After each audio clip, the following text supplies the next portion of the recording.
अब हम बात करने वाले हैं रिएक्टिविटी टुवर्ड्स ऑक्सीजन। हमें पता है कि यहाँ पे जो मेटल है उसकी +3 और +5 स्टेट रहती है, और हर बार ऑक्सीजन की कितनी रहती है बताओ? ऑक्सीजन की कितनी रहती है? -2। तो जब +3 के साथ -2 जुड़ेगा तब यहाँ पे M2O3 बनेगा, और जब +5 के साथ -2 जुड़ेगा तब E2O5 बनेगा। जैसे N2, जो नाइट्रोजन की तो बात छोड़ो आप, नाइट्रोजन में तो बहुत सारे मिलते हैं। नाइट्रोजन में तो N2O, NO, NO2, N2O4, ठीक है, N2O3, N2O5, ये सभी मिलते हैं यहाँ पे। तो चलो फिर कौन आएगा नाइट्रोजन के बाद? फास्फोरस, P2O3, P2O5, आर्सेनिक, फिर यहाँ पे एंटीमनी,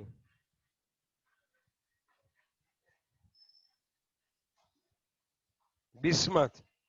5 बहुत ही रैली देखने को मिलता है उसका, B2O5। बात ये बन रही है कि जैसे ऊपर से नीचे जाते हैं मेटालिक कैरेक्टरिस्टिक्स बढ़ती है, तो आपको ऐसे चार्ट ही बनाना है। ऊपर से नीचे जाते हैं ना बच्चों, तो मेटालिक कैरेक्टरिस्टिक्स बढ़ती है, तो बेसिक नेचर विल इंक्रीज। ये सबसे ज्यादा बेसिक होगा क्योंकि ये मेटल है, तो बेसिक नेचर विल इंक्रीज। आ गई बात समझ में? ये क्या होगा? Basic nature will increase. Yes और नो?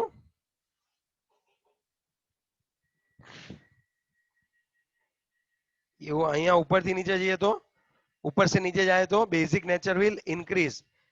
ओके, दूसरी बात, अगर हम लोग इस ओर जाए N2O3 और N2O5 में, तो कौन ज्यादा एसिडिक होगा? कहना, चलो कहना, कौन ज्यादा एसिडिक होगा बताओ? चलो कहना, अगर N2O3 और N2O5 है, उन दोनों में कौन ज्यादा एसिडिक होता होगा? N2O5। यस, बिकॉज मैंने आपको एक चीज लिखवाई थी, याद है?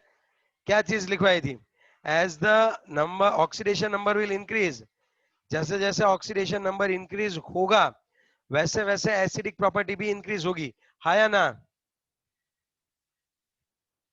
यस और नो? हेलो? तो N2O3 और N2O5 में कौन ज्यादा एसिडिक है? N2O5। और ऊपर से नीचे जाएंगे तो यहाँ पे भी basic characteristics will increase, so it's very common thing. Okay, और उसमें याद रखना ये दोनों जो है N2O3 वाले, ये दोनों प्योर कैसे है बच्चों? एसिडिक है। आर्सेनिक एंड एंटीमनी एम्फोटेरिक है, याद रखना। आर्सेनिक और एंटीमनी कैसे है? एम्फोटेरिक है। Okay, and the finally bismuth जो है वो बेसिक है। तो आपको ये याद रखना है, ऐसे आप चार्ट बना लो कि N2O3 और P2O3 जो है वो एसिडिक है, फिर AS2O3 और Sp2O3 कैसे है बच्चों? सॉरी, ये एसिडिक है, फिर एम्फोटेरिक है, और ये क्या होंगे? बेसिक। ऊपर से नीचे जाते हैं तो क्या होता है? ऊपर से नीचे जाते हैं तो बेसिसिटी इंक्रीज होती है, और कुछ नहीं। थर्ड वन अगर हम लोग बात करें तो, चलो थर्ड वन की बात करें हम लोग। कौन है third one? Reactivity towards halogen. Halogen की ओर हमारी रिएक्टिविटी कौन सी है वो देखनी है। रिएक्टिविटी टुवर्ड्स हैलोजन, देखो यहाँ पे हमें पता है अगर ग्रुप 15 है, अगर ये ग्रुप 15 है हमारा, तब हमें तो पता ही है ना बच्चों कि यहाँ पे कौन कौन होता है ग्रुप 15 में। ग्रुप 15 में M+3 आता है, और कौन आता है? M+5। तो अगर इसके साथ जुड़ेंगे तो MX3 टाइप बनाएंगे हैलाइड, और इसके साथ MX5 टाइप हैलाइड बनाते हैं। तो इसमें भी हम लोग बहुत डीप में देखने वाले हैं, लेकिन अभी फिलहाल सबके लिए कॉमन देख लेते हैं, फिर हम पर्टिकुलर सभी के हैलाइड्स अच्छे से देखने वाले हैं बच्चों। हाँ, चलो। तो उसमें अगर हम लोग बात करें तो, हैलोजेंस की बात करें तो, हैलोजन में सिर्फ और सिर्फ NX3 होगा, कभी भी आपको NX5 नहीं मिलेगा। कोई बता पाएगा क्यों?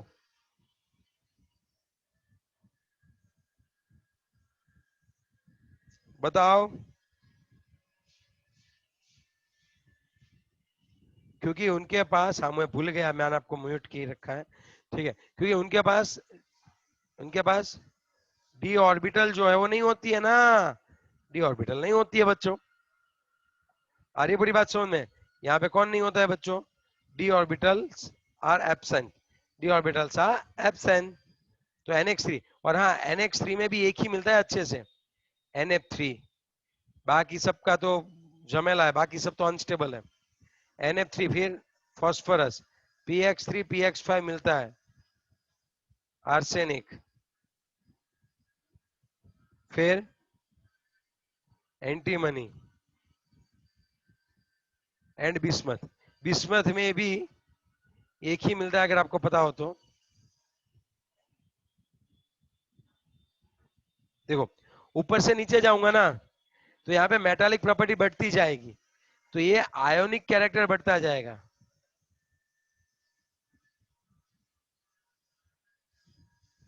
BiX3 जो है वो कंपेयर टू बाकी सब वो कैसा है बच्चों, ज्यादा आयोनिक है। दूसरी बात, यहां से अगर ऐसे गए तो यहाँ पे P+3 होता है, यहाँ पे P+5 होता है, तो अगर चार्ज बढ़ गया बीच में तो अकॉर्डिंग टू द फजान इसका कोवेलेंट नेचर बढ़ता है। यहाँ पे कोवेलेंट नेचर कैसा रहेगा, ज्यादा, compare to trihalide. Pentahalide is a good covalent in nature. तो ये बात आपको, 2 पॉइंट्स आपको याद रखने हैं, प्लीज प्लीज प्लीज।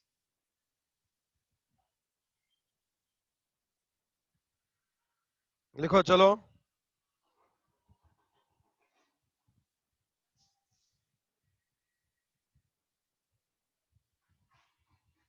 हेलो, बात आई समझ में आपको कि भाई यहाँ पे हैलाइड्स दो टाइप के होते हैं, ट्राई हैलाइड एंड पेंटाहैलाइड्स। नाइट्रोजन का तो पेंटाहैलाइड कभी नहीं देखने को मिलेगा। ओके, नाइट्रोजन का तो पेंटाहैलाइड्स कभी देखने को नहीं मिलेगा, सिर्फ उसमें ट्राईहैलाइड होता है, उसमें भी NF3 बहुत बढ़िया स्टेबल है, बाकी नहीं। ऊपर से नीचे जाते हैं तो आयोनिक कैरेक्टरिस्टिक्स बढ़ती है, BiF3 के सिवा बाकी सब। देखो BiF3 is a more ionic, याद रखना, BiF3 आयोनिक होता है।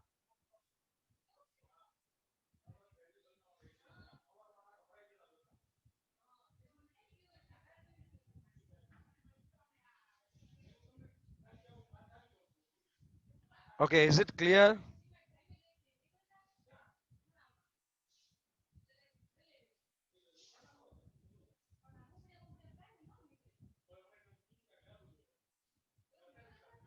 ओके, चलो अब हम आगे एक और बात करते हैं, क्या हुआ चैट में। ओके, यस सर, ओके, चलो, इज इट क्लियर? अब हम बात करते हैं नेक्स्ट वन, तो रिएक्टिविटी टुवर्ड्स मेटल। मेटल के साथ ये कैसे जुड़ते हैं, तो सामने जब मेटल आएंगे तब ये तो नॉन मेटल की तरह ही काम करेंगे। सामने जब मेटल आएंगे, सपोज यहाँ पे नाइट्रोजन है, फास्फोरस है, आर्सेनिक है, एंटीमनी और बिस्मथ है, तो मोस्टली क्या होता है, जब मेटल आएंगे तब इलेक्ट्रॉन एक्सेप्ट करेंगे। अब इलेक्ट्रॉन एक्सेप्ट करने में तो ये लोग एक ही बनाते हैं। अगर मैं बात करूं तो आपको, इसको हम लोग ये बोलते हैं कि ये -3 बनाता है, N-3, P-3, arsenic -3, electron accept करने। तो हर कोई क्या ट्राई करता है, 3 इलेक्ट्रॉन एक्सेप्ट करने की ट्राई करता है, यस और नो। बिस्मथ के लिए it's very very difficult, bismuth के लिए बहुत ही ज्यादा क्या होगा, डिफिकल्ट होगा। चलो पहले से बात करते हैं, कैल्शियम के साथ नाइट्रोजन जोड़ो, क्या मिलेगा, कैल्शियम +2 होता है, नाइट्रोजन -3 होता है, कौन बनेगा बताओ। कैल्शियम के साथ नाइट्रोजन क्या बनाता है, कैल्शियम नाइट्रेट, Ca3N2। ठीक है, फिर कैल्शियम के साथ phosphide, Ca3P2। Okay, sodium arsenide, sodium arsenide, sodium arsenide में क्या होता है, Na3As, क्योंकि उसके ऊपर तो एक ही आएगा, यस और नो।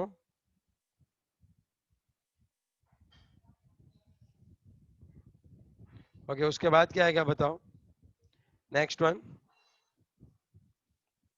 Sodium arsenide. ओके, उसके बाद कौन आएगा बताओ, जिंक एंटीमोनाइड, जिंक है और एंटीमनी है, Zn+2 और Sb-3, कोई बताएगा क्या बनेगा, Zn3Sb2।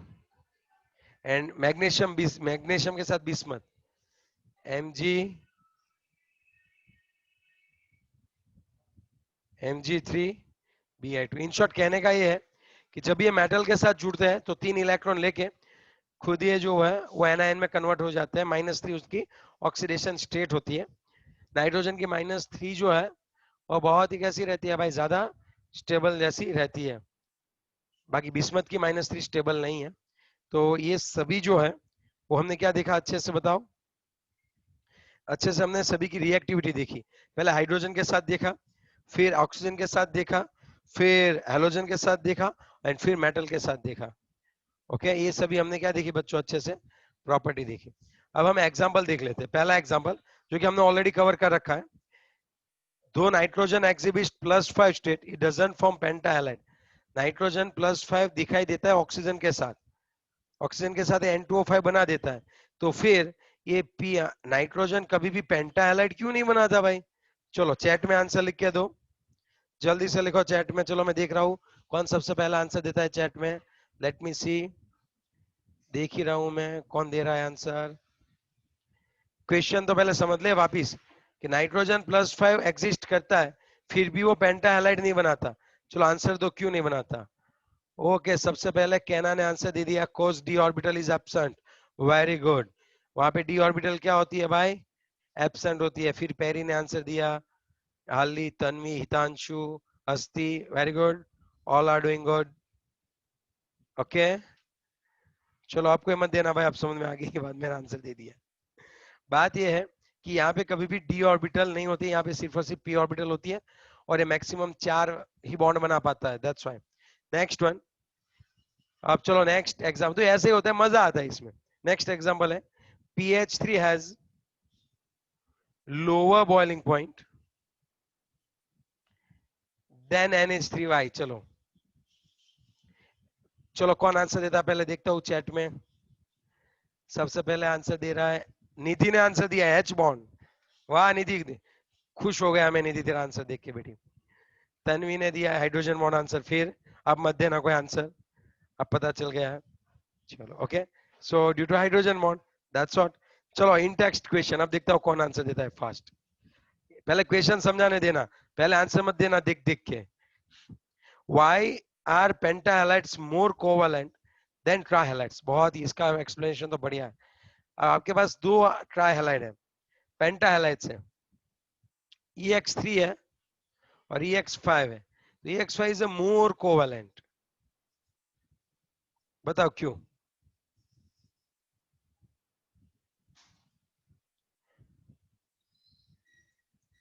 मोर OS, ऑक्सीडेशन स्टेट। लेकिन ऐसे डायरेक्टली तो नहीं बता सकते ना।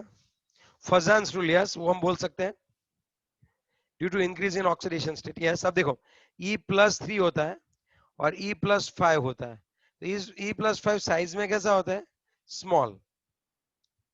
ओके, और दूसरी बात, अकॉर्डिंग टू द फजान हमें पता है कि आयोनिक प्रॉपर्टी जो होती है वो प्रोपोर्शनल टू 1 बाय क्या था, 1 बाय क्या था, कैटायनिक प्रॉपर्टी। याद आया आपको, एंड एनायन साइज, ये फजान रूल था, आपको याद हो तो। यहाँ पे +5 है, ज्यादा ऑक्सीडेशन स्टेट है, इसकी साइज स्मॉल होगी, तो इसका जो है वो कोवेलेंट नेचर जो है वो बढ़ेगा। जैसे इसकी साइज कम है, कैटायन साइज, तो आयोनिक प्रॉपर्टी कैसी रहेगी, अगर इसकी कैटायन की साइज कम है तो आयोनिक प्रॉपर्टी कैसी रहती है, ज्यादा रहती है। कुछ गलत लिख दिया मैंने शायद यहाँ पे। क्या फजान रूल हम देख लेते एक बार, याद करो क्या था एग्जैक्टली फजान रूल, मैं आपको याद करवा दूं।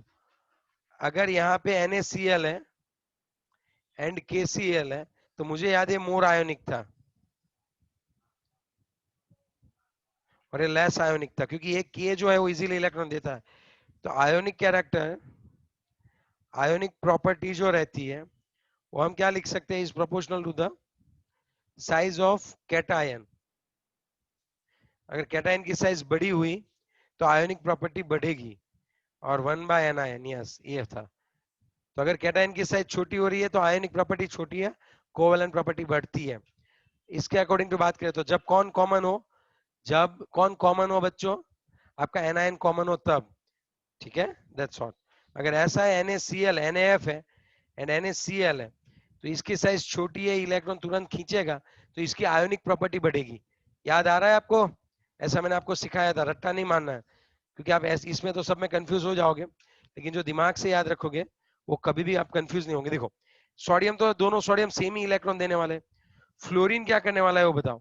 फ्लोरीन क्या करने वाला है, इलेक्ट्रॉन खींचेगा तो वो आयोनिक ज्यादा है और ये लेस आयोनिक है। तो इसका मतलब अगर आपका आप एनायन की साइज बढ़ाते हो तब आयोनिक प्रॉपर्टी जो है वो कम होती है बच्चों, और जब आप कैटायन की साइज बढ़ाते हो तब आयोनिक प्रॉपर्टी बढ़ती है। That's all. एक्चुअली मैं ये नहीं याद रखता, मैं ये दोनों फंडे याद रखता हूँ। तो यहाँ पे इसी तरह से है। Next question, final 7.2। इसके बाद मीटिंग एंड करेंगे बच्चों। देखते हो कौन आंसर देता है। ये बताओ BiH3 is the strongest reducing agent in that compound.